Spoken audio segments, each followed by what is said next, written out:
2 semanas antes de morir, aterricé en el aeropuerto José Martí de La Habana para entrevistarme secretamente con Fidel. Viajaba con un pasaporte falso, a nombre de José Grinberg. El viaje se venía armando desde hacía como 4 o 5 meses. Por la medida de seguridad, vinieron de Cuba a acompañarlo para que vaya. Castro me había invitado guardando todas las normas para proteger mi seguridad. El viaje había sido cuidadosamente planeado desde principios del año 77. El viaje tuvo que ser secreto porque de Estados Unidos a Cuba no se podía viajar. Aparte, cualquier viaje, cualquier desplazamiento de mi padre de Estados Unidos era bastante complejo porque no sabíamos qué estaban tramando los servicios argentinos. En mayo de 1974 también había visitado Cuba. Me habían recibido con pompas. Pero entonces era ministro de Economía de Perón y había logrado que Argentina rompiera el bloqueo a Cuba. Ahora volvía en secreto, prófugo y apátrida. Él iba a armar un proyecto llamado por el gobierno cubano. Le ofrece formar una red comercial en Estados Unidos y que podría servir también una red de inteligencia. Esta es una cosa de una jugada de un hombre que tiene una actitud frente a sus ideas muy fuerte. Los militares me expulsaron del país y me sacaron la ciudadanía que tanto me había costado obtener. Mi proyecto quedó abortado. Y cuando repaso la historia, creo que Argentina no debería haber pagado un precio tan alto por lo que tratamos de hacer.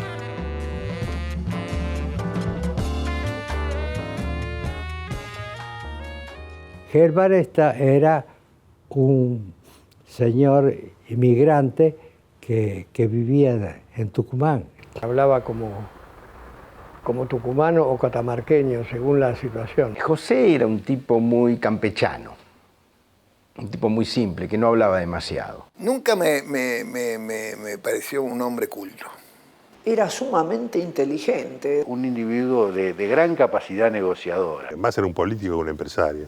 Era muy astuto, Gelbart. Muy zorro, muy astuto. Sabía lo que quería. Se llevaba bien con gente absolutamente distinta. Él era aparentemente peronista y los demás empresarios eran raros que hubiera peronistas. Fidel me sorprendió una vez diciéndome, oye, dice, ¿y cuándo ustedes lo van a condecorar a Gelbart? Siempre Gelbart decía, nosotros somos capitalistas, era una de sus frases. Verdaderamente no solo era un empresario nacional, era un patriota. Gelbart.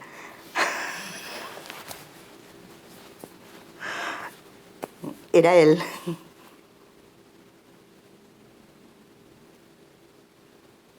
Era una personalidad muy fuerte.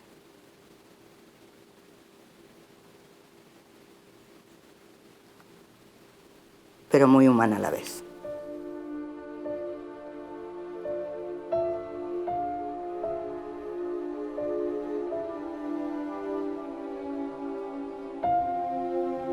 Escapando de los pogroms que amenazaban a Radomsko y a toda Polonia, llegamos a Argentina en 1930. Yo tenía apenas 13 años.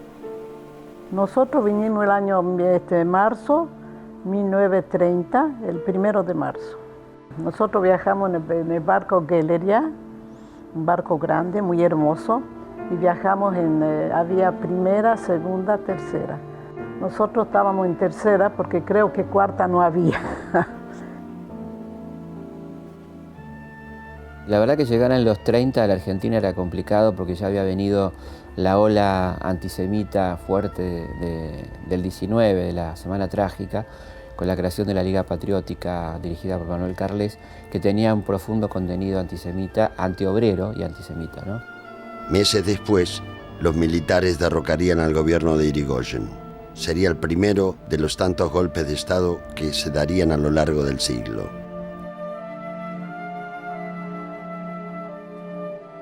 Comenzamos viviendo en Tucumán, trabajando con mis hermanos como vendedores ambulantes.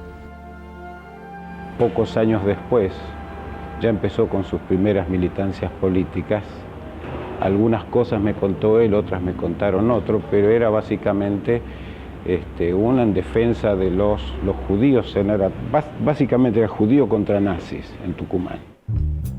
Me casé con Dina Askel y me instalé en Catamarca. Tuve 2 hijos, Fernando y Silvia. En los años 40 viajaba mucho por el norte argentino, conociendo a empresarios y comerciantes, empujándolos a organizarse. Quienes tenían ideas carecían de dinero y quienes tenían dinero carecían de ideas. Lo que tenía que hacer era asociar a unos con otros. Cuando estuvieran juntos y ganaran plata, me lo iban a agradecer. Tenía una cabeza para los negocios que la verdad era envidiable, ¿no? Fue por esos días que me afilié al Partido Comunista y diseñé con otros camaradas un novedoso sistema entre pequeñas empresas y militantes para financiar y llenar las arcas del partido. En general se conocía que era un hombre de izquierda. Era un hombre, probablemente no todos conocían si era estrictamente del partido, así. Porque era un tema que no lo tocaba, ¿no? Porque él siempre trabajó en el medio empresarial y es él, digamos, junto con Codovila, que fue el que lo pensó, el armador, lo que se llamó el directorio. Los miembros no eran muchos, eran 6, 7 miembros. No se conocía y si alguien preguntaba si eran, se decía que no. ¿Por qué? Tenían que preservar su identidad. Pero José Bergelbar era un militante muy destacado de estas estructuras especiales que el partido tenía para poder incidir en determinados niveles de la política y sobre todo poder desarrollar un movimiento tan trascendente como fue la CGT. Era del PC, pero no era un marxista filosófico. Era un hombre pragmático. Que entendió muy bien, a diferencia de la dirigencia del Partido Comunista Argentino, entendió muy bien qué significaba socialmente el fenómeno del peronismo, la irrupción del peronismo, y estableció una muy buena relación con Juan Perón ya en los primeros gobiernos. La primera vez que me entrevisté con Perón fue una tarde de abril de 1950. Estaba nervioso. Me di valor con una ginebra. Casi no podía hablar de la impresión. El general me acicateó. Y bueno, Helbert no habrá venido desde tan lejos para quedarse mudo. Yo le contesté como pude a borbotones. Entonces le conté que nos estábamos organizando en todo el país, que queríamos armar una nueva entidad empresaria, una UIA nacionalista, que ayudara a implementar al gobierno el plan económico y social. Recuerdo sus palmadas en mi espalda, su satisfacción y la frase que yo quería escuchar. Bueno, Helbert, ármela nomás. Él llegó a Perón y Perón tenía información muy fidedigna de la capacidad de este hombre y le encomendó concretar lo de la Confederación Económica que Helbert había tenido la idea de crearla. Para la implantación de la Argentina industrial era necesario producir industria. Para producir industria dentro de un sistema capitalista son necesarios empresarios. Entonces, los empresarios empezaron a tomar personalidad por sí misma. Así nació la CGE, en medio de grandes conspiraciones, complicidades y el apoyo incondicional del presidente Perón. En el recinto de la Cámara de Diputados de la Nación, el señor Buletich y el señor Helbert, en nombre de la Confederación General del Trabajo y la Confederación General Económica, se refieren al Congreso. Todos los oradores destacan la feliz iniciativa que hizo que las fuerzas del trabajo y los empresarios, en convivencia armónica, estudien los problemas que atañen a la productividad y que redundarán a corto plazo en indudables beneficios generales para el pueblo, cuyo mayor bienestar y grandeza son la suprema aspiración del gobierno del general Perón. Eran tiempos de bonanza y rápidamente prosperé. Me convertí en un empresario. Me mudé a Buenos Aires y comencé a asesorar a Perón en el segundo plan quinquenal. Y cuando uno de los nuestros caiga, caerán 5 de los de ellos.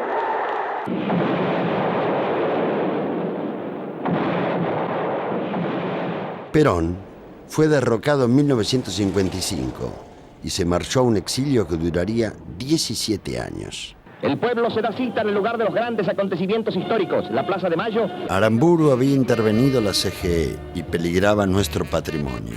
Mi vida no estaba en peligro, pero la militancia gremial me estaba prohibida. Volví al tiempo de la conspiración, un oficio que era parte de mi vida. La Libertadora no duraría toda la vida y a mí no me faltaba paciencia. La Libertadora los atacó violentamente y por todas partes. Uno fuimos presos, yo un ejemplo. A Gelbard le pasó un poco lo mismo. También lo intervinieron, sus cosas fueron confiscadas.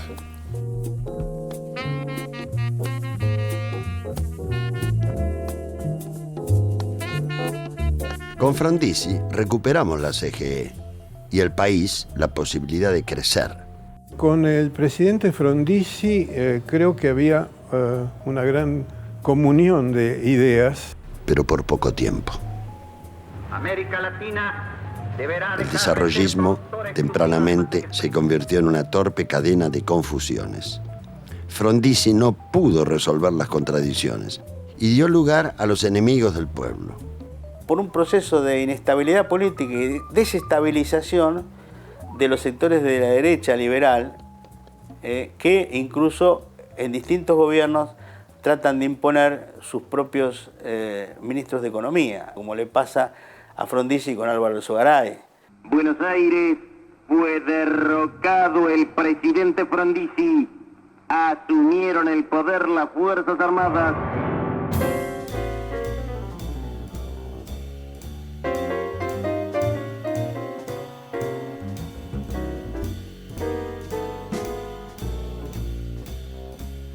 Mientras en el país se consolidaba el poder militar, mi poder de lobby crecía.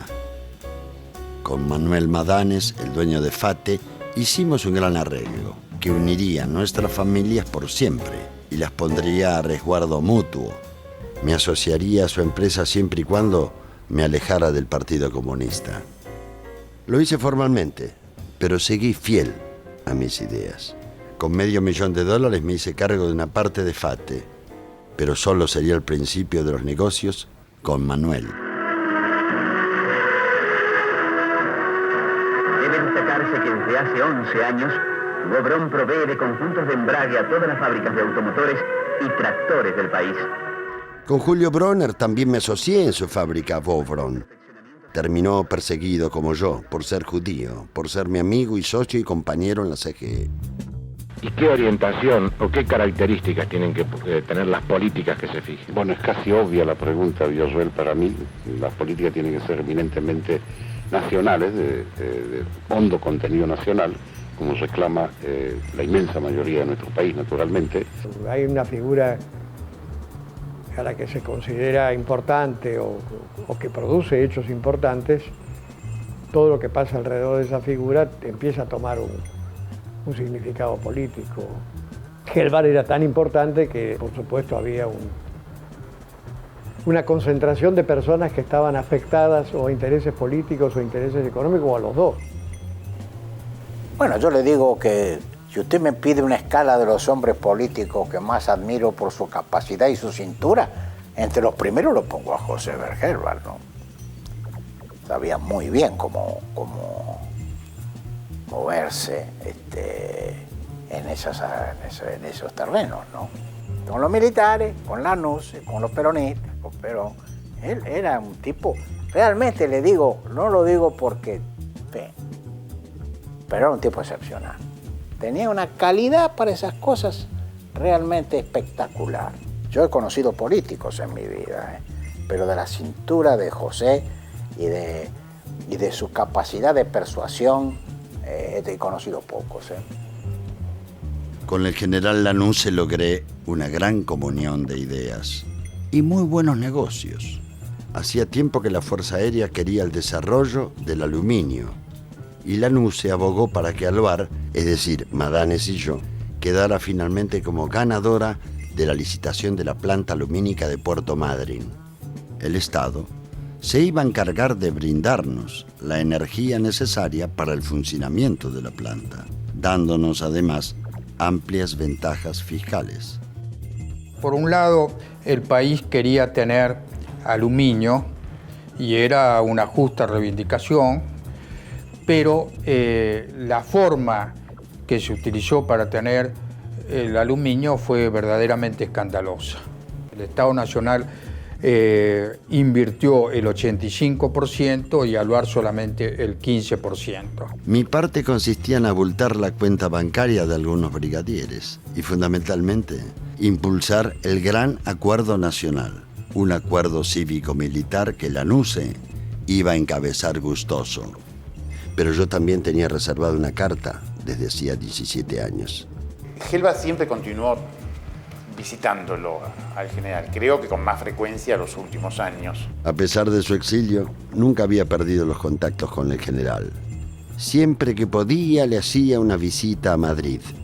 Perón me utilizaba para lograr su regreso y quería que ocupara la cartera económica de su gobierno, o de un futuro gobierno peronista. ¿Es factible que usted ocupe algún cargo en el nuevo gobierno?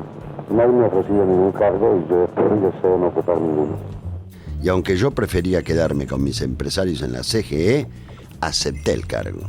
Yo creo que él tenía la voluntad política de poner en marcha el proyecto y no le disgustaba para nada ser ministro de Economía.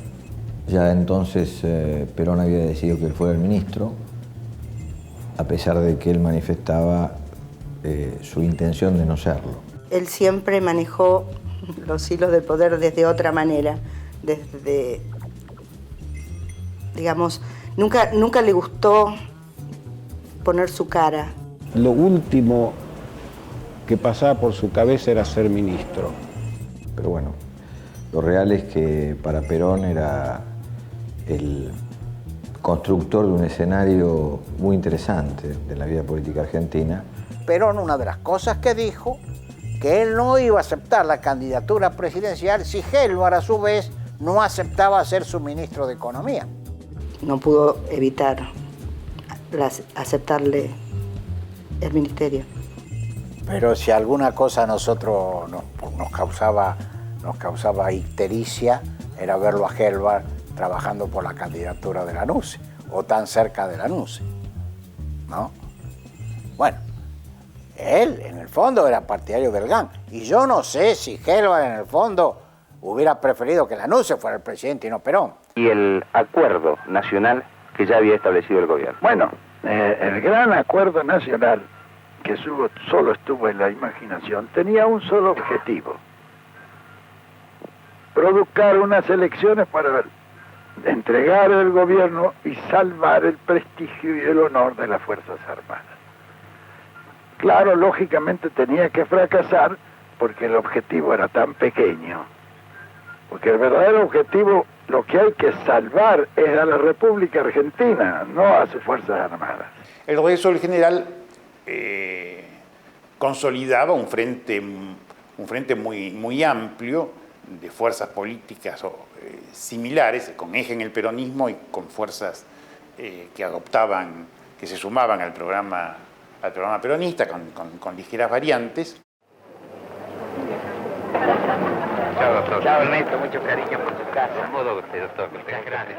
Por supuesto, el personaje central de esa campaña fue Héctor Cámpora, que a sus condiciones de política que había demostrado en la época de la preparación del regreso y demás, sumó una popularidad notable, que la juventud sobre todo tomó como bandera, el tío, y esa campaña movilizó muchísima gente.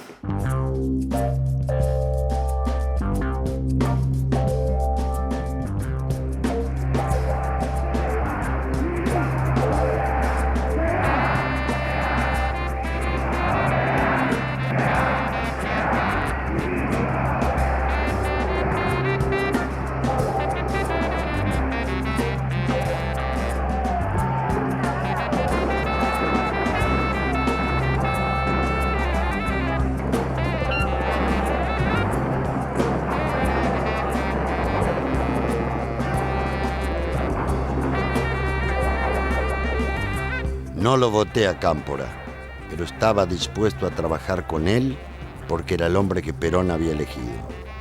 Un buen tipo, pero no me tenía mucha confianza.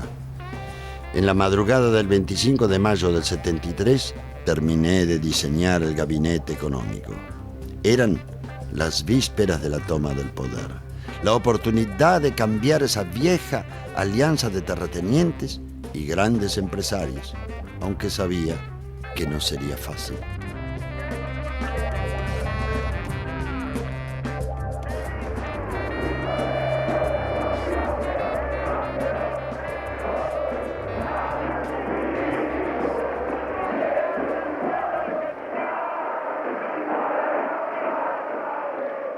La asunción de Cámpora el 25 de mayo del 73 fue tumultuosa.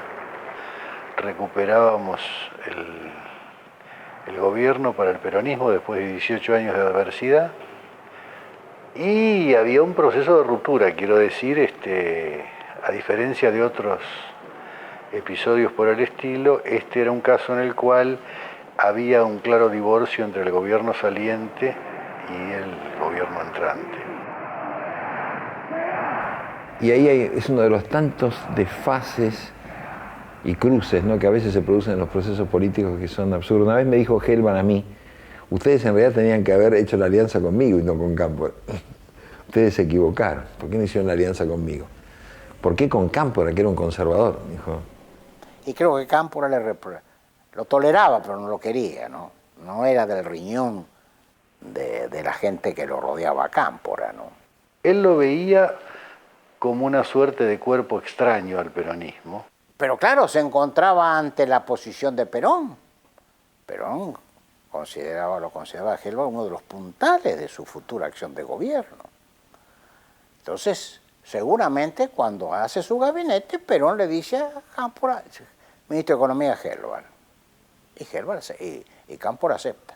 Porque había gente en el peronismo que se oponía mucho a que Gelbar tuviera la conducción. Había desde enemigos históricos hasta enemigos personales. Creo que había un catálogo de enemigos. Teníamos dudas por la relación que había tenido Gelbar en los últimos años con la NUCE. Si sabíamos de la relación de Gelbar con Perón, por supuesto, su rol en la elaboración de los 10 puntos de Perón y demás, con el que seguía el programa básico del peronismo para esas elecciones, pero también sabíamos de la relación muy fuerte que tenía Gelbar con la NUCE. Y los sectores obreros vinculados a Rucci, sobre todo, no lo querían a Gelbar. Lo cual era toda una complicación, porque eran dos partes fundamentales del dispositivo. Gelbar era una gente lo tomaba con mucha calma esto, decía que era lógico que se lo pusieran, de no preocuparse demasiado por ninguna dificultad, la tomaba con calma y iba viendo cómo la superaba. Siempre lo vi como una persona absolutamente serena, a punto tal que una de sus características es que cuando se enojaba hablaba más bajo. Es decir, la mayor indignación de Gelbar era cuando era prácticamente inaudible, que es todo lo contrario que hacemos las personas que tenemos mucha espontaneidad, ¿no?, que nos enojamos a los gritos. Él se enojaba en los silencios. Cuando el país vota un programa determinado, se cumple ese programa. Esta vez lo estamos cumpliendo. Yo no tengo dudas que en el futuro se va a seguir cumpliendo. El gabinete de Gelbar tiene una característica que, sin jactancia, creo que casi no se repite en la historia argentina, y es de haber asumido con un programa muy concreto de compromiso de acción y haberse empeñado en cumplirlo. Fue un tiempo, el tiempo de su ministerio, un tiempo de notable actividad. Mi sensación es que él desde la idea y desde la estrategia y de la definición de los grandes objetivos, y Adamo de la estructuración de la organización de la política económica, el manejo de los instrumentos, y Carlos Leiva desde la política económica, armaron un estado de situación anímica de la gente que trabajaba ahí, los directores nacionales y los funcionarios, como yo no recordaba haber tenido. Es decir, el programa, por ejemplo, este plan de reconstrucción y liberación nacional era un poco poner en el papel como 20 leyes que ya se habían hecho antes. Esas leyes fueron la base de esto y,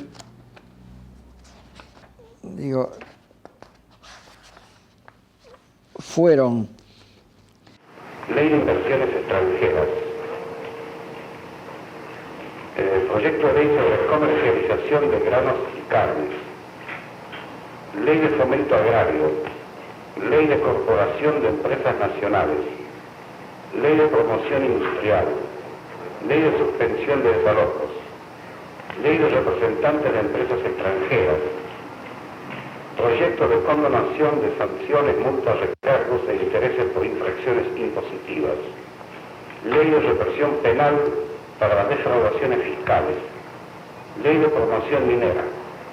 Ley de creación de la Corporación para el Desarrollo de la Pequeña y Mediana Empresa. Impuesto a la renta potencial de la tierra. Ley de regionalización de los directorios de los bancos de la Nación Argentina y Nacional de Desarrollo. Modificación de la Ley de Bosques. Ley de creación del Instituto Nacional de la Vivienda de Interés Social. Ley de uso de tierras aptas para la explotación agropecuaria. Ley de defensa del trabajo y la producción nacional. Ley de nacionalización de los depósitos bancarios. Régimen para financieras parabancarias. Nacionalización de los bancos desnacionalizados en los últimos años. Eran leyes que implicaban una reforma económica importante, que en ese momento creo que los sectores de izquierda no advirtieron. De haber podido llevarlas adelante, me parece que el país cambiaba realmente. La Corporación de la Pequeña y Mediana Empresa fue el primer intento que hubo en la Argentina de hacer política activa desde el Estado en pro de que la pequeña y mediana empresa, que era y es el 90% de la organización empresarial de la Argentina, y sobre todo en el interior, y sobre todo en la CGE, de donde ellos venían, tuviese un papel o un rol de activo en el crecimiento de la economía argentina. El impuesto sobre la renta normal potencial dividía el país en zonas, establecía, digamos, explotaciones tipo dentro de cada zona y de acuerdo con los precios y los costos vigentes en ese momento, entonces se estimaba cuál podía ser la ganancia o incluso la pérdida de una explotación normal para cada una de esas zonas. En función de eso, cada uno pagaba el impuesto que correspondía. En cambio, la ley de inversiones extranjeras trataba de darle un mayor control, muy fuerte control al Estado, del movimiento de fondos que involucraba la entrada y salida de capitales de largo plazo en la época, la inversión de riesgo, digamos, y al mismo tiempo que eso, un intento de generar un mecanismo normativo de control del lobby de las empresas extranjeras. Es decir, esos son tiempos de economías con objetivos. Y se hace gracias a la personalidad de Helvar. Otro no lo podía haber sumado. Helvar entendía bien cómo era el esquema económico argentino y qué palancas había que tocar para que hubiera rápidamente empleo, mejoría del nivel salarial, etc. Todas estas industrias terminales que él estimulaba, boom, generaban el boom de empleo. Hubo un boom de empleo, hubo eso. En septiembre del 73 no encontramos desocupación en la Argentina. O sea, los números eran residuales, iban en el interior profundo, no en las ciudades. Impresionante. Y eso era sostenible en el tiempo.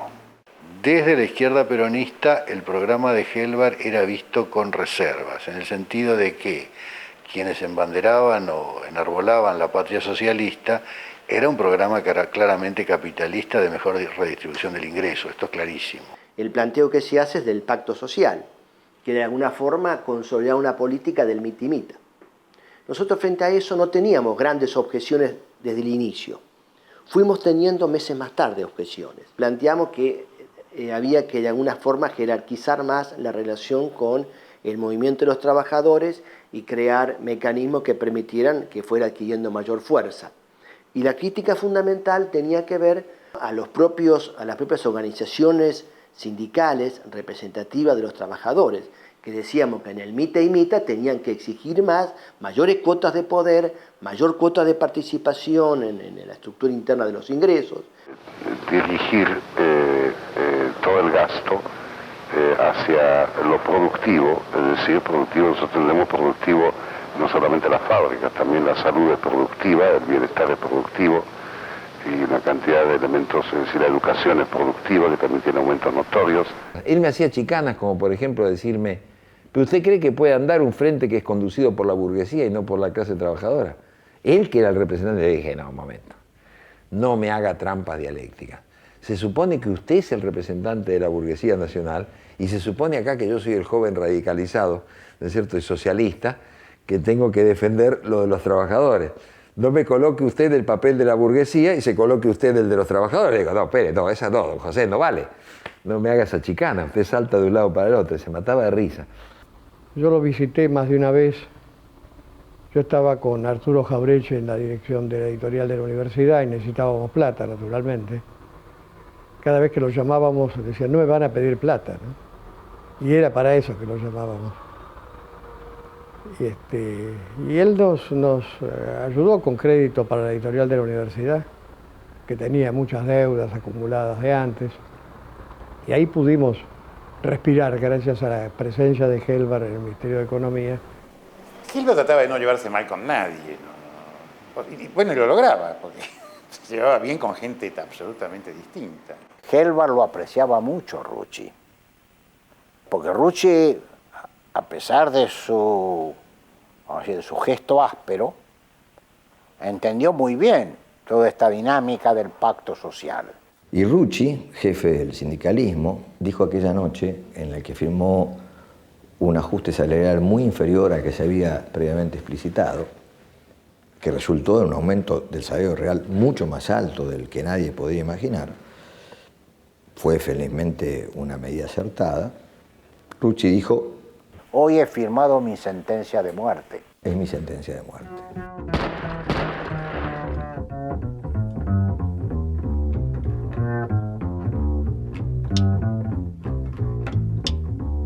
Greiber era un brillante y talentoso joven financista que asombraba por su enorme capacidad de lobby y trabajo. Lo quise como un hijo. Le encargué varias operaciones financieras y logró hacer buenas migas con los montoneros. Y también con Jacobo Timerman, el director de La Opinión. Greiber no se llevó la mejor parte en esta historia.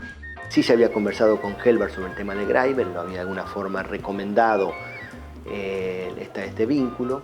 En las charlas y demás, Greiber decía, bueno, ustedes tengan la manija, yo voy a ser el que maneja la economía del país. Él se veía en ese rol, y eso no era una cosa que no la dijera. En las charlas Greiber lo planteaba abiertamente. Helbar le confía muchas responsabilidades que tenían que ver con no solamente con la parte gremial, sino con operaciones, seguramente de carácter financiero. Pero es obvio que Greiber fue alguien que conocía muy bien el mercado financiero, la forma de colocar fondos, y que es posible que tanto unos como otros te lo hayan usado para esos fines. No, es decir, había que tener la manija primero, de modo tal que no era una discusión para dar en ese momento. Es decir, el tema de tener la manija, después si él iba a ser el ministro o no sé. Pero digo, no estaba en discusión, no era una discusión de reparto de cargos, ni mucho menos. Sí sabíamos, y éramos conscientes, que Greiber también representaba esa misma alianza que expresaba Helbar y la cual nos interesaba que formara parte del gobierno de ese momento y de un eventual futuro gobierno. Nosotros creíamos que ese sector social era clave en la construcción de una Argentina que planteamos en esa circunstancia, ¿no? Hay un tema que se sigue discutiendo, es decir, el Ministerio ya salió con un comunicado hablando de la renegociación de la deuda externa. No hay tal renegociación de deuda. ¿A qué se debe entonces que se siga comentando? Bueno, yo pienso que respetando las opiniones de cada uno, no habiendo fuente de información seria, los que transmiten ese tipo de información le están haciendo daño al país, y los que le hacen daño al país no están de acuerdo con la revolución que está haciendo el país. La presión de los grupos que puede llamarse de la derecha empresaria, conservadora, por supuesto que existió un repliegue muy grande en la primera etapa de nuestra gestión.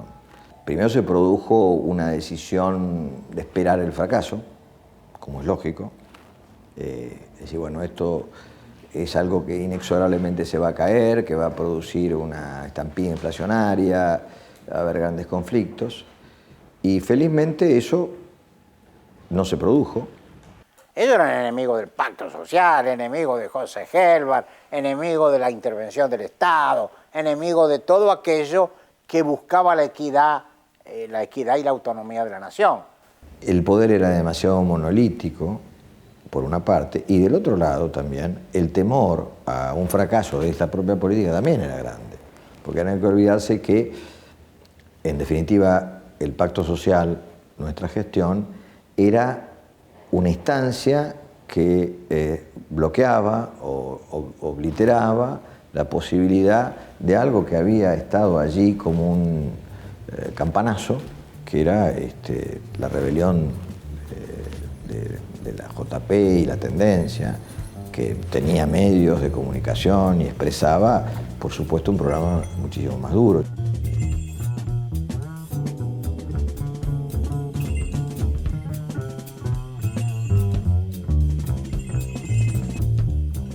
En el interín ya se venía gestando la diferencia entre Perón y Cámpora respecto a cierto descontrol en el gobierno, ocupaciones de establecimientos públicos, en el Ministerio de Economía le ocuparon la Dirección de Estadística y Censos, entonces él no estaba de acuerdo con eso, Helber. Culminó la cosa con un acto en el Ministerio de Obras Públicas, que era en la 9 de julio, cuando el ingeniero Zubiri, que era secretario de Obras Públicas, le ocuparon la oficina, lo agarraron de los talones del piso 9 hasta para abajo así, que si no firmaba el acuerdo lo tiraban. Pensemos que la edad promedio nuestra de la conducción eran menos de 25 años, 23 años, 24, la edad promedio de toda la conducción. Y la edad promedio de militantes serían 19 años, 20 años, ¿no es cierto? Entonces pensemos en eso para ubicarnos de qué estamos hablando. Entonces, obviamente, nosotros éramos los viejos, yo era uno de los más viejos, ¿no es cierto? Entonces tratábamos de poner paño frío frente a esas presiones, pero esas eran las presiones, naturalmente, para avanzar más rápido, etcétera, etcétera. A veces las presiones nos sobrepasaban, por un lado, y por otro lado teníamos otro tipo de presiones por izquierda. Uno del propio peronismo, de compañeros como Ortega Peña y Duhalde, que con su revista Militancia y demás nos pegaban toda la semana desde la izquierda, toda la semana. Y después teníamos las presiones ya de una izquierda no peronista como el Hérpoles, que también pegaba sistemáticamente por fuera y que se sentían sus efectos en algunas orillas del movimiento nuestro. Nosotros no podíamos tomar la conducción del 8º piso del Ministerio de Economía porque había un mayor retirado del peronismo de la extrema derecha que había tomado por la fuerza el 8º piso. Desde la perspectiva de Helber, yo creo que él intenta apoyarse en los sectores más radicalizados para tener más espacio frente a los sectores más retardatarios del peronismo. El movimiento obrero y Montoneros, ambos se sienten dueños de la victoria. Esto iba a pasar, esto era inevitable. Buscar el equilibrio entre estas dos cosas era difícil, pero es lo que habíamos hecho durante la campaña, se había más o menos logrado. Pero cuando empieza un factor distorsión, un factor loco, fuera de control, como es esta dupla de estos dos personajes tan menores de Isabel y López Ruega, a buscar aliados para conspirar, para tomar ellos el control, y bueno, el asunto se va saliendo de las manos. Se le va saliendo de las manos al doctor Cámpora, que no lo quiere ver, porque su lealtad al general le impedía pensar que esto fuera posible y demás. Y se me van saliendo a mí también de las manos.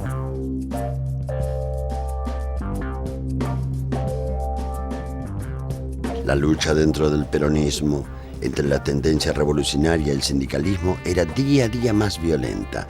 Yo trataba de acercar a las partes, pero las posiciones eran cada vez más irreconciliables. Perón estaba regresando al país definitivamente. En él parecía estar la clave para frenar esta guerra entre fracciones.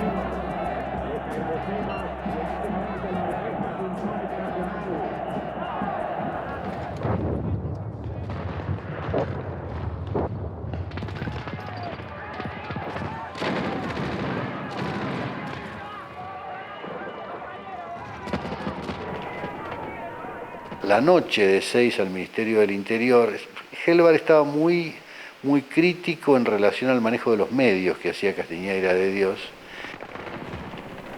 Y recuerdo que me dice, yo puedo manejar los medios, pero necesito que usted me apoye.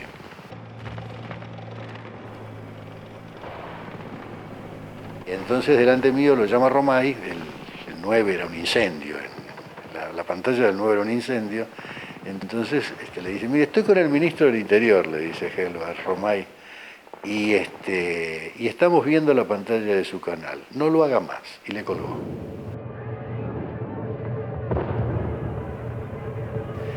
Y al ratito cambió la programación del canal.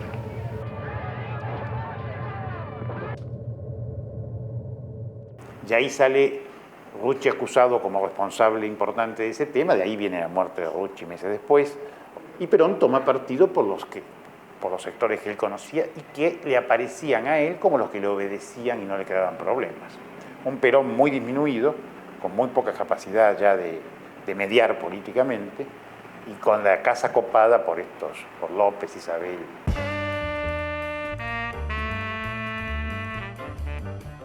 Helbar, en medio de esto, intentó siempre que esto no se rompiera, digamos. ¿Por qué? Porque necesitaba el apoyo político para llevar adelante su programa económico.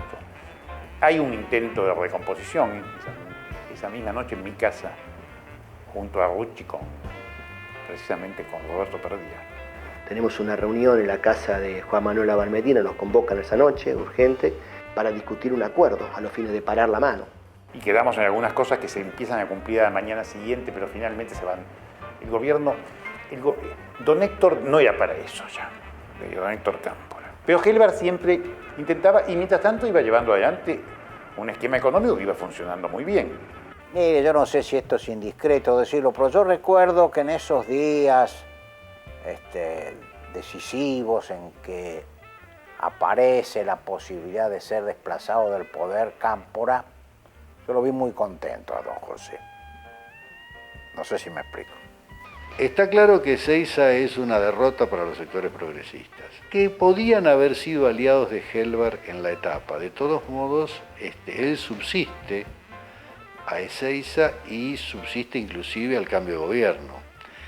Me parece que en la medida en que Perón vive, Helbar mantiene una hegemonía en la conducción del programa económico del gobierno peronista de los 70.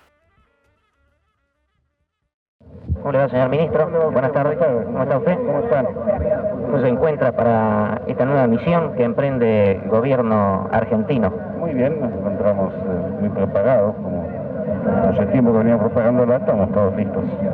¿Por qué no podemos anticipar en alguna medida, señor ministro, los lineamientos generales que tendrá esta misión? Son los mismos que hemos dado días pasados, exactamente iguales. Nosotros le vendíamos a los países que nos podían comprar lo que nosotros producíamos. Y producimos una sinergia muy importante. La Argentina en el año 74 llegó a tener el 25% de sus exportaciones de origen industrial. Fue una tasa de crecimiento sorprendente para nuestros años. Vendíamos planta llave en mano. Él hizo realmente convenios muy novedosos con Cuba, con la Unión Soviética, con los países de la cortina de hierro, ¿no? Y claramente el mercado que nos quedaba más fácil, más adaptado, más posible, era el mercado de los países socialistas, al que los anteriores gobiernos o los otros gobiernos latinoamericanos no se animaban, ellos por razones ideológicas. Nosotros no teníamos razones ideológicas. Y hay un intercambio que no es solo de granos y demás, sino que es un intercambio industrial. Y la Unión Soviética aporta tecnología para la construcción de la represa y de la producción hidroeléctrica en Salto Grande. Yo entiendo que a partir de ahí debe haber habido seguramente una estructura de relación a través de un ministro de Economía que empujaba una política decidida, franca, de potenciación del intercambio comercial con la Unión Soviética.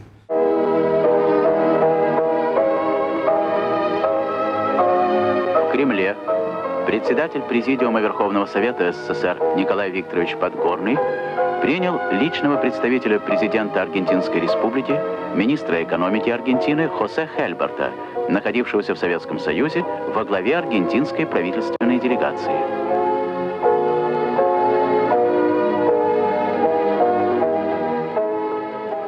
Brezhnev lo recibió 1 hora y media, cuando poco antes, había recibido a Valéry Giscard d'Estaing, el presidente francés, recibió un ministro de Economía, 1 hora y media, cuando había recibido 45 minutos, que es lo que solía marcar con un reloj a Giscard d'Estaing. Es decir, entonces, evidentemente, Helmbar tenía un peso enorme en la Unión Soviética. Quiero decir, un hombre que estaba muy bien informado. Cuando estábamos en el aeropuerto de Moscú, y ya nos íbamos, de golpe veo una enorme foto de Lenin, así vertical, un bandó. Y entonces le digo, lo codeo, y le digo, don José, ¿a que no se anima a sacarse una foto conmigo debajo de la foto de Lenin? ¿A que no? Me dice. Y me agarra del brazo y llama al fotógrafo del ministerio y dice, che, sacarnos una foto bajo la foto del maestro. Y salimos, Helmbar y yo, sonrientes y del brazo, debajo de la foto de Lenin.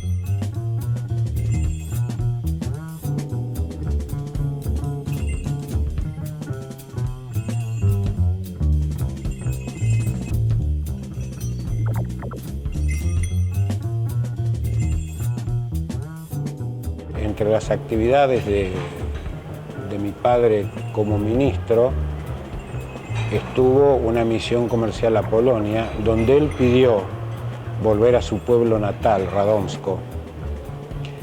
Y después de haberse ido en 1930 prácticamente, con una familia pobre con una mano atrás y otra adelante, volvió como un visitante oficial, como ministro de Economía de un país.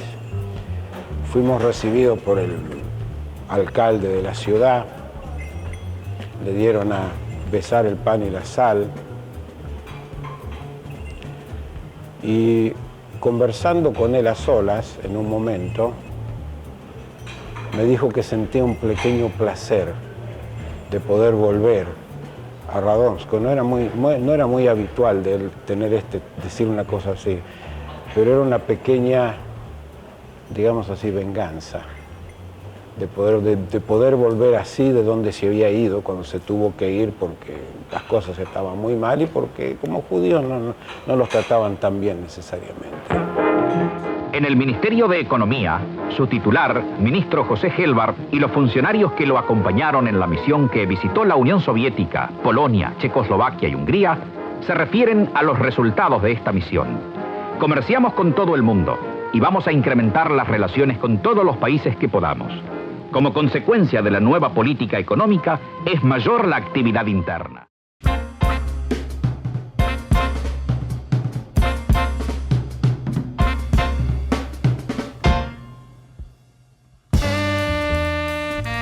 La derecha me veía como un maldito, un traidor a mi clase. Para la izquierda era un burgués, un capitalista que no podría resolver la coyuntura de la época. Me había convertido en el burgués maldito, pero había logrado que los trabajadores tuvieran el 50% en la distribución de la riqueza.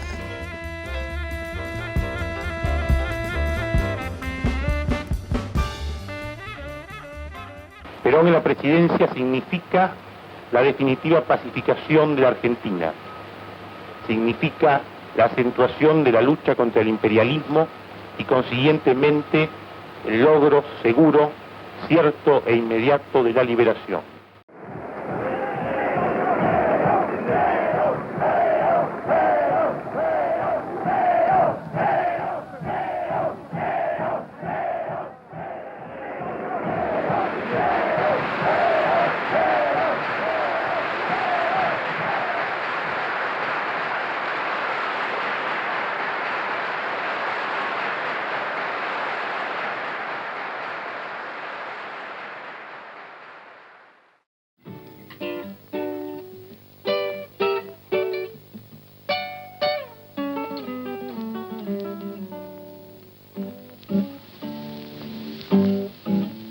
Procedente de Buenos Aires arriba a La Habana una delegación argentina, encabezada por el ministro de Economía del hermano país, doctor José Bergelbach.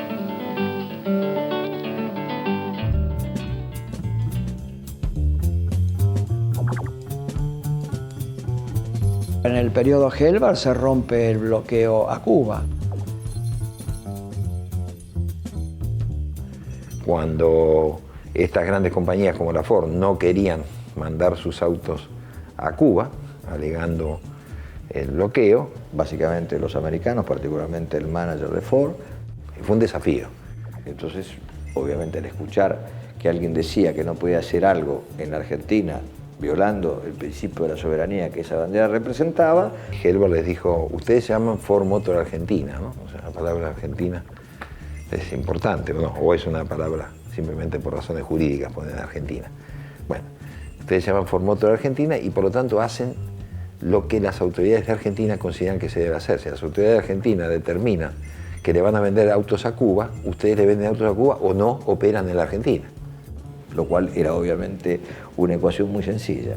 Bueno, se retiraron y vendieron los autos a Cuba. Así de fácil. Y todavía circulan en las calles de La Habana algunos Ford Falcon, que para nosotros son de triste memoria, ¿no es cierto? Para ellos no. Algunos Ford Falcon de 1974. Helbert también hizo imprimir y editar una lista de todos los que eran representantes comerciales, jurídicos, etcétera, de las grandes corporaciones norteamericanas. Digo, era otra manifestación de su patriotismo, de su audacia en la consideración de la relación con Estados Unidos. Por haber sido un poco largo, ustedes cumplen su función y yo también tengo que cumplir la mía y seguir trabajando. Les agradezco a todos. Helbert decía que no había que menospreciar la sagacidad y la habilidad de López Rega, que le había dicho, nos había dicho, que él quería controlar la policía y la radio y la televisor, las emisoras de televisión. Si el que controla las emisoras de televisión y la policía controla el país. A mí déjeme eso, hermano. Entonces Helbert estaba espantado porque dice, ¿cómo le vamos a dar a este dos loco estas cosas? La relación entre Helbert y López Rega en un comienzo fue buena, desgraciadamente, y eso también yo se lo dije a Helbert, cuando él me hace el reproche de por qué ustedes se aliaron con Cámpora y no se aliaron conmigo, le dije, bueno, porque usted se alió con López Rega. Helbert lo despreciaba, por supuesto, a López Rega, pero le había dado dinero en varias ocasiones. López Rega buscaba, cuando estaba en Madrid, pero después siempre se buscaba pequeñas ventajas. Un personaje exageradamente menor, López Rega. La figura claramente con la que chocaba, además él sabía lo que representaba, tal vez con más evidencia que nosotros en ese momento, era López Rega, ¿no? Mientras Perón vivió, era el poder alternativo al de él, o sea, López Rega necesitaba quebrarlo a Helbert. Y en la medida en que podía, Helbert trataba de neutralizarlo, pero era muy difícil porque él tenía una ascendencia de tipo servil, ¿no? Digamos, sobre Perón, y sabía manejar bien y es difícil desplazarlo en ese momento. Y algunos de los hombres que estaban cercanos en aquel momento a López Rega hablaban del ruso Helbert, decían el ruso Helbert, y había toda una connotación, una carga antisemita. Un día me ve a mí, me dice, hola Fernandito, me quería mucho. Entre otras cosas, López Rega estaba convencido que yo tenía poderes como él. Me dijo, Fernandito, mira, acá voy a dejar mi revólver para que nadie piense que yo lo quiero hacer daño a tu padre.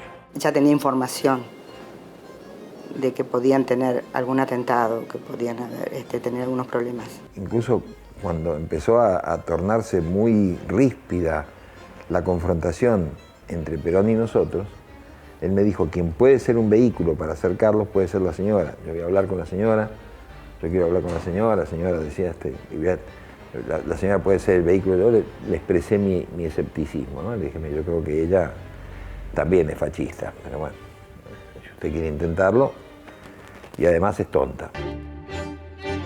Pese a estos estúpidos que gritan, que han visto caer a sus dirigentes asesinados sin que haya todavía sonado el escarmiento.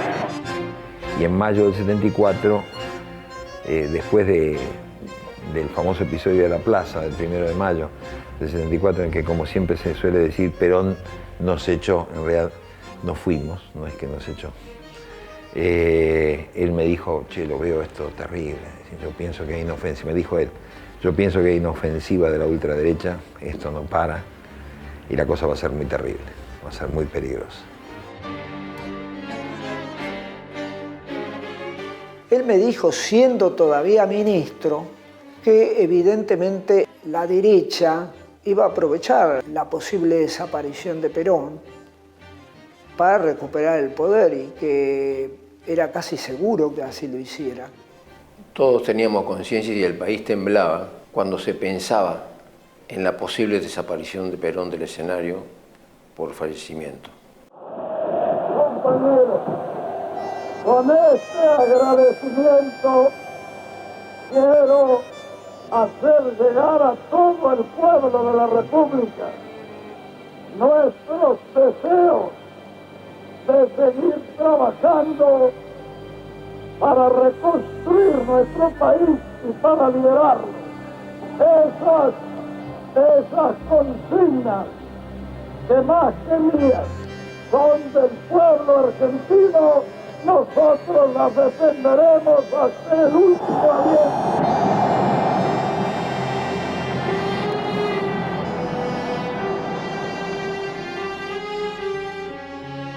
Cuando muere Perón, mi padre nos cuenta que Perón estaba en su cama muriéndose y que López Rega lo agarraba de los pies a Perón, sus pies desnudos, y le daba fuerzas, le estaba transmitiendo energía para que no se muera. Indudablemente y lamentablemente sin resultado.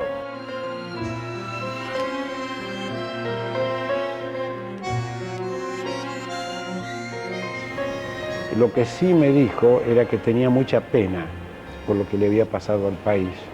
Me dijo, el país después de la muerte de Perón va a tener años muy difíciles y todo lo que hicimos, todo lo que intentamos hacer no va a subsistir. Nadie no lo va a permitir, el establishment no va a permitir que nosotros sigamos adelante, porque no está el poder político de Perón para mantenerlo. Perón tendría que haberse muerto 10 años antes o 10 años después. Sin él, el plan económico se quedaba sin poder. A partir de su muerte, nuestra suerte estaba echada. Isabel no podría con nadie, y a pesar de todas las concesiones que hice con López Rega, la AAA no dejaba de espiarme. Perón le había advertido a Isabel que el día que Gelbar no estuviera a su lado, le quedaba poco tiempo político. ¡No se caer! ¡Ni habrá nada! ¡Ni nadie que me detenga para que la Argentina sea feliz! ¡Y sea feliz para todos los argentinos! Isabel y López quieren tomar el control completo del país, lo cual era un absurdo, porque no podían. Si no tenían la menor idea de dónde estaban parados, ni de lo que era esto.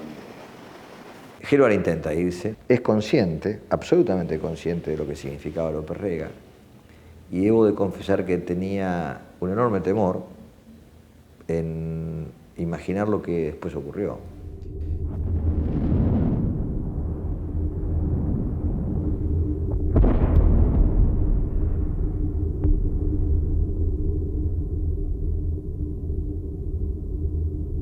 La situación era muy difícil. López no dejaba de acosarme. Era mi enemigo en el gabinete. Estaba loco. Decía que éramos el movimiento judeo-bolche y que estábamos por tomar el poder. Tenía los matones de la AAA siguiéndome por todas partes. Y llegué a hablar con los montoneros para ver qué se podía hacer. Sí, hace un comentario, una oportunidad de los compañeros que lo veían, que tenían trato, hace un comentario de ese tipo. No, uno nunca sabe si el comentario es real, si es probar, si es a qué responde. No sabemos si existió como voluntad explícita o fue un comentario. Algo de eso habló, sí. Y un día me dice mi padre a mí, me dice, yo voy a renunciar, porque tendría que elegir entre dos opciones, dice. Tendría que irme a vivir a Olivos con Isabel, dice, no con ella, pero tendría que ir, ella me quiere que yo me vaya a vivir con ella, porque quiere que López Rega se vaya, quiere continuar siendo presidenta, y con López Rega, que la controla totalmente, no puede serlo, no puede hacer nada. Entonces, dice, yo no puedo irme a vivir a Olivos con ella. yo voy a renunciar. Dentro de algunos días, muy pocos, el país va a ser informado. Cuando tuvimos acumuladas una enorme cantidad de decretos y de normas demoradas, sobre todo el tipo de cambio, en el ámbito de la Presidencia de la Nación, la decisión fue inexorable porque obviamente o nos íbamos o íbamos a tener que pasar por la horca caudina de contradecir lo propio que habíamos estado haciendo durante todo ese tiempo que fuimos en el gobierno. Y yo tengo la impresión de que la caída de él como ministro de Economía es también producto de la presión de las Fuerzas Armadas que ya estaban preparando el golpe. Y que la eliminación de Gelbar era un paso hacia el golpe. Con la salida de Gelbar comienza el enfrentamiento más, contemporáneamente comienzan los enfrentamientos mucho más abiertos de la guerrilla operando con todos los enfrentamientos del interior del peronismo, y bueno, ahí se descontrola totalmente las cosas. 3 meses después la Argentina está en el caos. Aparece este personaje grotesco de Rodrigo y un loco, un tipo del nivel de López Rega, digamos. Eso duró penosamente todo el 75, porque realmente había sectores militares que no querían el golpe, ¿no? Y de las posibilidades que nosotros... Una vez que abandona el Ministerio de Economía, yo lo sigo viendo muy activo, siempre con reuniones, siempre con gente de la CGE. La CGE siguió viva siempre. Supongo que haciendo planes, que es lo que hicieron toda la vida, hasta en la adversidad, pero a la vez yo me acuerdo cómo nos iba diciendo a nosotros, aleccionando, que pensemos muy seriamente en que esto va a reventar, que nos vamos a tener que ir. El caso Adluar fue un caso testigo, se hizo más a través de la prensa que lo que efectivamente se hizo a través de la justicia. Luego se demostró que en los hechos la justicia fue un hecho político. Él presentó una nota pidiendo la investigación o adhiriendo a la investigación que había aprobado el Parlamento. Yo creo que la presentó tardíamente, pero de todas maneras él no se opuso a la investigación. Yo no me acuerdo, es decir, no me acuerdo de la fecha. Fue en diciembre de 1975, un mes terrible, finales del gobierno de Isabel y ya claramente el preanuncio, la atmósfera del golpe encima, con Videla diciendo en la conferencia de ejércitos americanos: morirán todos los que sea necesario, ya anunciándolo, ¿no es cierto? Y con Norberto Abeger, que había hecho también una excelente relación con Gelbar. Norberto se había hecho muy amigo de Gelbar, lo respetaba mucho. Me dijo un día, una mañana: che, ¿qué te parece si vamos a visitar a don José? Hacemos una visita a don José en Fate. Esa mañana estalló el golpe de la Fuerza Aérea que precedió al golpe de marzo del 76. O sea que había un clima que se cortaba con un cuchillo, ¿no es cierto? Pero un golpe abiertamente fascista. El brigadier Capellini. Y don José estaba atendiendo en Fate, tan tranquilo, manga de camisa, era diciembre, hacía calor.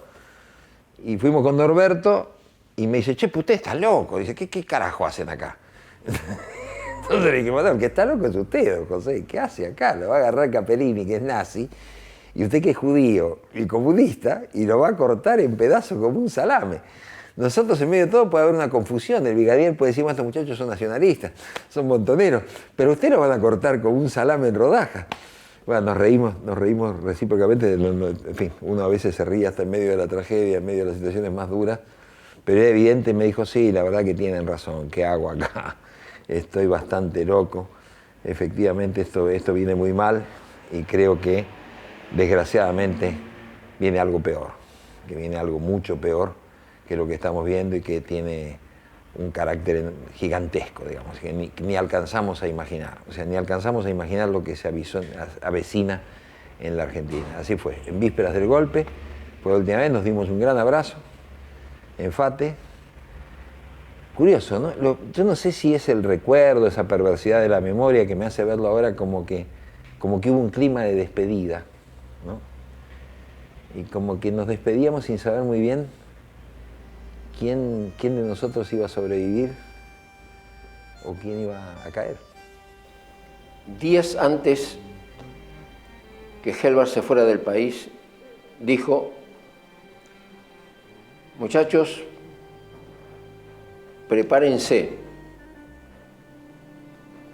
porque viene la dictadura más sangrienta de la historia de la Argentina.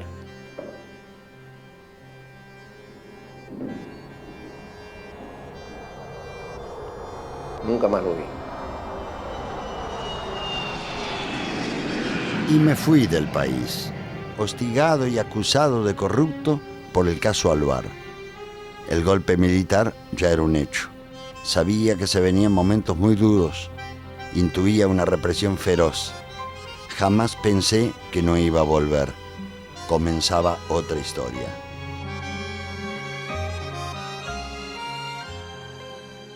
La dictadura militar, cuando dio el golpe de Estado el 24 de marzo, los militares intervinieron en esta entidad, persiguieron a todos los dirigentes, los proscribieron, muchos tuvieron que irse del país, algunos están desaparecidos, muchos de ellos murieron en el exilio, y realmente hicieron una vuelta de página de lo que fue la Confederación General Económica y su proyecto.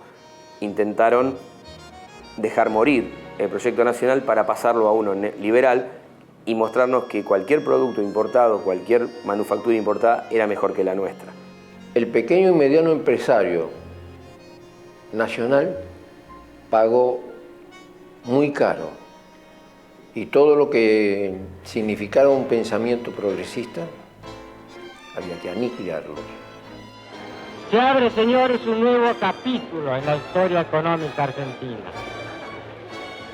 Hemos dado vuelta una hoja del intervencionismo estatizante y agobiante de la actividad económica para dar paso a la liberación de las fuerzas productivas.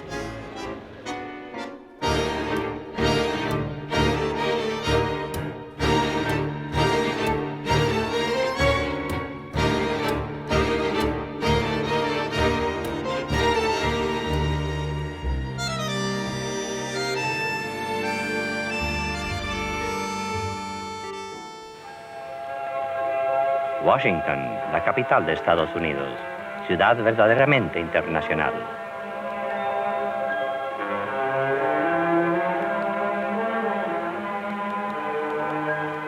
Gente de todas partes del mundo llega aquí a visitar, trabajar, representar a su propio país.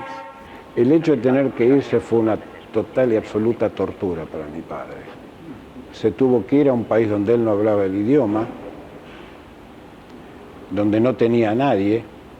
Para él era impensable que pueda vivir en otro país, pero como fue un luchador siempre, sabía que eso era un precio que tenía que pagar. La línea de Helvar, digamos, tenía que ser castigada en la persona de Helvar para que no volviera a surgir un elemento que postulara una política nacional como Helvar, ¿no? La persecución mayor a Helvar tiene más que ver con quienes manejaron la economía que con los propios militares, que obviamente, estimulados a perseguir, no le hacían asco al asunto, digo, ¿no? Yo creo que lo que querían eran las pertenencias de Helvar. O sea, querían en definitiva le temían al poder que él tenía, porque tenía amistades, tenía manejo con todos los sectores, y no solamente del país, de todos de países de toda Latinoamérica, aún en Estados Unidos. Era amigo de los Kennedy, tenía muchas amistades en el gobierno norteamericano y usaba esa influencia para movilizar la actitud del gobierno norteamericano frente a la dictadura.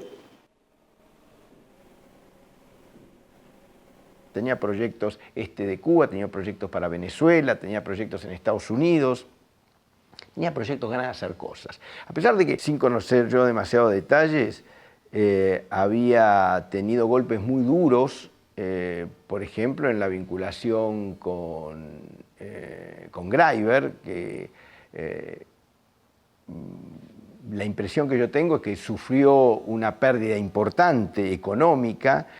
Helvar depositó dinero en el banco que tenía Greiber y ahí, bueno, cuando muere Greiber se queda sin recuperar el dinero, ¿no? Yo a la muerte de Greiber me enteré por los medios periodísticos. Siempre sospeché que la muerte de Greiber no fue un accidente. Y aún hoy creo que no fue un accidente. Pero no tengo elementos de juicio como para decir fue tal cosa u otra. Pudieron haberle hecho alguna modificación del altímetro del avión que determinó su muerte. Un día alguien nos manda un recorte a la casilla de correo y abrimos la carta y aparece el decreto de eso. Nadie se animó a llamarnos a decirnos. Donde vemos que ponen a mi padre en el acta institucional, que le quitan la ciudadanía y que lo nombran a él entre los 50 interdictos del acta institucional, que nos acusaba a los interdictos de haber dañado los superiores intereses de la nación. ¿Qué quería decir eso? Hasta hoy no sabemos. Cualquier otro tipo de cosas no lo impactaron de la manera que le impactó sacar la ciudadanía. Por la misma razón de que él vivió y luchó por tener una Argentina mejor. Se sentía muy argentino. Entonces era como quedarse sin patria. Yo vi la cara, o sea, no, fue innegable que fue un impacto tremendo, así, un impacto, un insulto. Pero lo primero que empezamos a hacer es cómo hacemos para pelear con esto. Entonces la primera noticia que tenemos es que nuestro abogado Gustavo Caraballo había desaparecido. Y no supimos, mi padre se murió sin saber dónde estaba Gustavo Caraballo. Y después lo liberan a Gustavo Caraballo. Entonces salió Gustavo Caraballo y lo primero que hizo fue conectarse con nosotros. A pesar de haber sido de haber podido morir por ser nuestro abogado. Esas son lealtades que pocas veces se ven en la vida. Y ahí Gustavo agarró la defensa. Y yo seguí entonces con el juicio, lo gané ya en la última época del gobierno militar, y ahí le devolvieron los bienes a José, que ya en ese momento no estaba, él recibió el hijo, ¿no? Porque ya había muerto.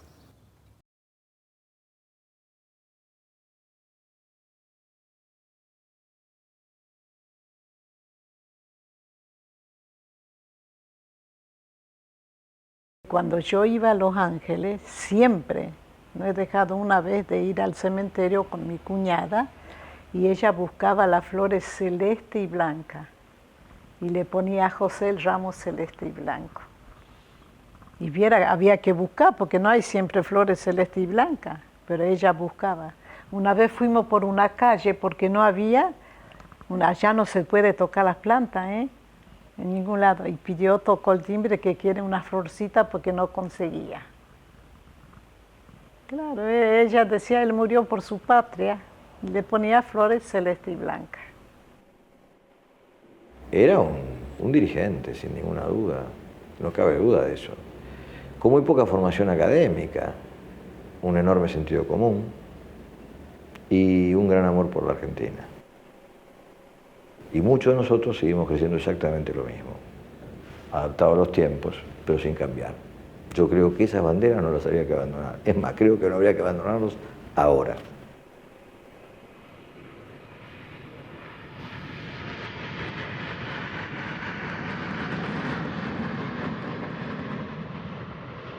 Y vuelvo otra vez a Cuba, donde empecé este relato del que algunos han sido testigos.